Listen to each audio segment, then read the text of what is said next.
मकबूल फ़िदा हुसैन, जिन्हें एम.एफ. हुसैन के नाम से भी जाना जाता है, एक अंतर्राष्ट्रीय ख्याति प्राप्त भारतीय चित्रकार। वे मशहूर the progressive artist group of Bombay के संस्थापक सदस्यों में से एक थे। भारत का पिकासो कहे जाने वाले हुसैन अंतर्राष्ट्रीय स्तर पर 20वीं सदी के सबसे प्रख्यात और अभिज्ञात भारतीय चित्रकार थे। हुसैन को मुख्यतः उनकी चित्रकारी के लिए जाना जाता है, पर वे कला की दूसरी विद्याओं जैसे फिल्में, रेखा चित्रण, फोटोग्राफी इत्यादि में भी पारंगत थे। हुसैन के कुछ कृतियों के कारण बहुत विवाद भी उत्पन्न हुआ। उन्होंने अपने कई चित्रों में हिंदू देवी देवताओं को गैर पारंपरिक तरीके से दर्शाया। उन्होंने कुछ फिल्मों का निर्देशन भी किया। सन 1967 में उन्हें through the eyes of a painter के लिए national film award for best experimental film मिला। सन 2004 में उन्होंने Meenakshi a tale of three cities नामक फिल्म भी बनाई, जिसे कांस फिल्म फेस्टिवल में प्रदर्शित किया गया।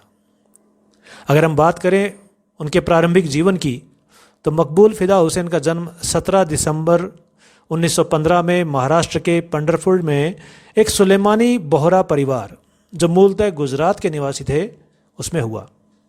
जब हुसैन बहुत छोटे थे तब उनकी मां का देहांत हो गया और उसके बाद उनके पिता इंदौर चले गए, जहां बालक मकबूल की प्रारंभिक शिक्षा हुई।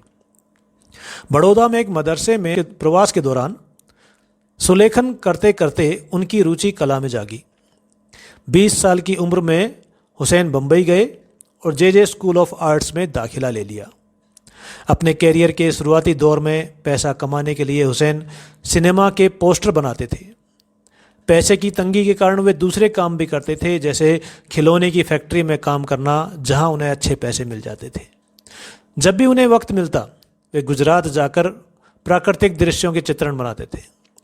एक युवा पेंटर के तौर पर Maqbool Fida Husain Bengal school of arts की राष्ट्रव्यापी परंपरा को तोड़कर कुछ नया करना चाहते थे।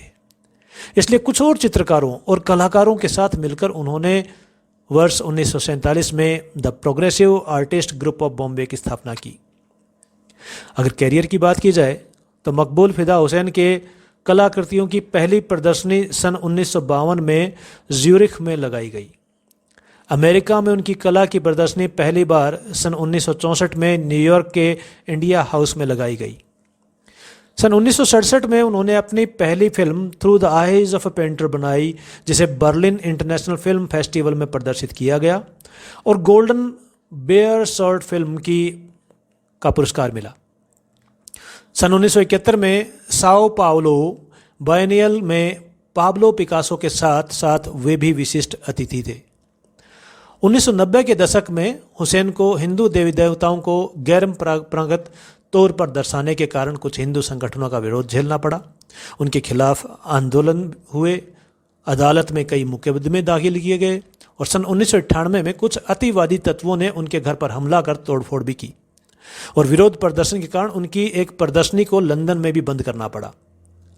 सन 2000 में उन्होंने प्रसिद्ध अदाकारा माधुरी दीक्षित को लेकर गजगामिनी नामक फिल्म बनाई।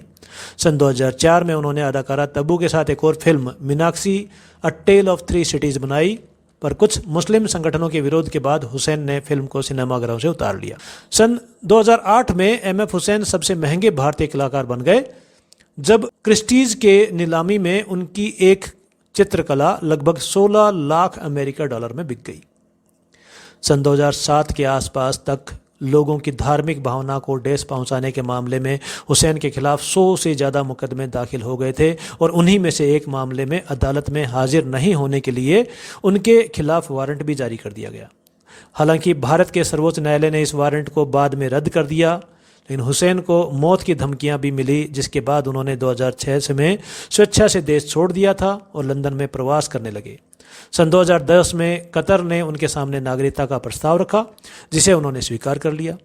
कतर में रहते हुए उन्होंने 2 परियोजनाओं पर कार्य किया, अरब सभ्यता का इतिहास और भारतीय सभ्यता का इतिहास।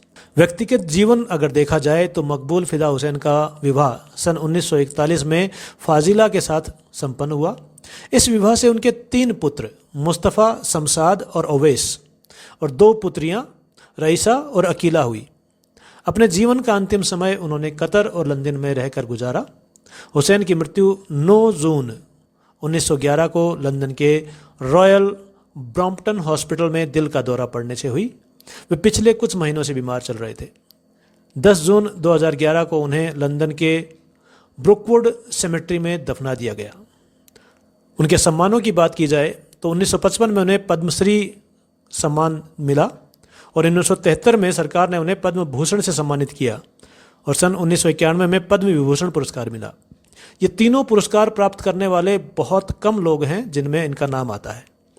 सन 2008 में केरल सरकार ने उन्हें प्रतिष्ठित राजा रवि वर्मा पुरस्कार से सम्मानित किया और जॉर्डन की राजधानी अमान स्थित रॉयल इस्लामिक स्टडीज सेंटर ने उन्हें अपने दुनिया के 500 सबसे प्रभावशाली मुसलमानों की सूची में शामिल किया।